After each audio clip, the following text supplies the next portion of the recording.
2 years ago, I was eating instant noodles for the fourth night in a row, refreshing my bank app, hoping a client's payment would clear before my rent bounced. Today, that same bank app shows a number with 10 zeros on it. This isn't a get-rich-quick story. This is what actually happens when you bet everything on a wave nobody else could see yet, and almost drown in it before you learn to surf. Here's how I became a billionaire at 26, and why it's nothing like you think. Final year of my master's in computer science. On paper, I was doing everything right. Good grades, a thesis on machine learning, a LinkedIn full of buzzwords, but I wasn't excited about any of it. Then I landed a Gen AI internship, back when prompt engineering still sounded like a joke people made at parties. I spent that internship doing the unglamorous stuff, cleaning datasets, writing scripts nobody would ever see, watching models fail spectacularly at 3 a.m. But something clicked. I wasn't just learning a skill. I was learning the shape of a wave that was about to hit everyone else in about 18 months. At 24, I joined a startup, not a glamorous one. Nobody was raising Series A headlines. But I got something better than equity, reps. I learned SEO from a founder who was obsessed with search rankings. I learned web development by literally breaking the company site 3 times and fixing it myself at midnight. And most importantly, I learned how to wire AI models directly into databases. Not theory. Production, real users, real bugs. Real 2 a.m. Slack messages that said, "The site is down, fix it now." This is the part everyone skips in these stories. There was no shortcut here. I wasn't building a billion-dollar idea. I was becoming the person who could build one, without knowing it yet. So I quit.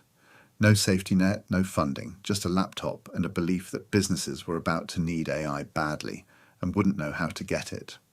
I started an agency. The pitch was simple. Your business needs AI. I'll build it into your website, your ops, your customer support, everything. The first 3 months, I had 1 client, then 2. I was building AI-powered websites and internal systems for small businesses who barely understood what AI integration meant. They just knew their competitor got it first and was suddenly faster, cheaper, better. But here's the part nobody puts in the highlight reel. Slower, heavier. At 24, going on 25, I had a client who ghosted me after I delivered 4 months of work. $18,000 gone. No contract lawyer, no leverage, no way to chase it, without spending more than I'd get back. I remember sitting on the floor of my apartment doing math on a napkin, rent, internet, the loan for my laptop, and realizing I had 11 days of runway left. I didn't tell my parents. I told them everything was going great. That's the part people don't talk about. The loneliness of building something when you can't admit it's not working, because admitting it feels like failing everyone who's proud of you. I almost went back to a stable 9 to 5 that week. I had the job offer email drafted. I never sent it. By 25, my agency was working. Barely, but working. I'd built AI systems for a dozen businesses, and I kept noticing the same problem everywhere. Every AI agent I built lived on an island. One agent could write emails, another could manage a calendar, another could analyze sales data. None of them could talk to each other. It hit me one night, half asleep, staring at a client's dashboard. What if agents could just find each other, talk to each other, hand off tasks like people do? Not another chatbot, not another dashboard. A protocol, a place where AI agents could discover each other, verify each other, and work together automatically. Basically, an internet, but for AI agents instead of people. We built the first prototype in 6 weeks. It was ugly. It broke constantly. But it worked. Here's the twist nobody expects.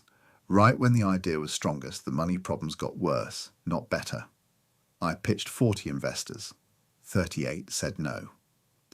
One of my early engineers, someone I trusted completely, left 2 weeks before launch and took a chunk of the code-based logic with him.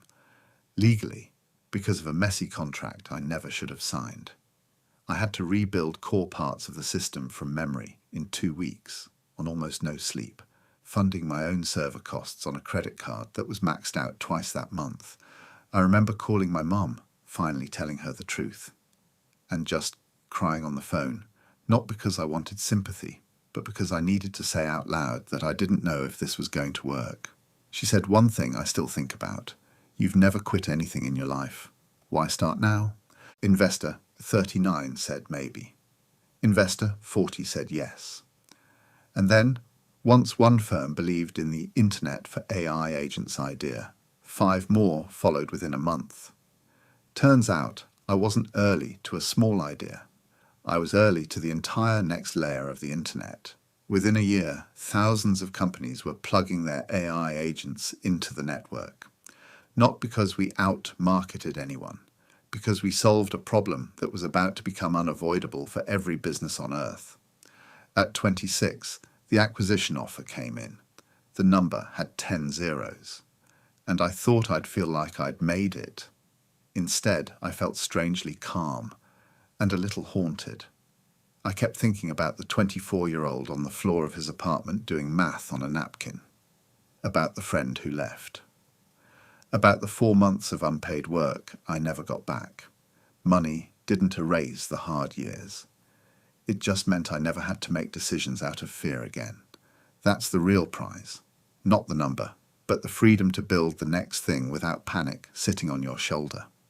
If you take one thing from this story, let it be this: the years that feel the most unremarkable, the internship nobody notices, the startup job that feels beneath you, the agency client who ghosts you. Those aren't the detour, they are the path. I didn't get lucky at 26. I got ready for 4 years, and then I got lucky.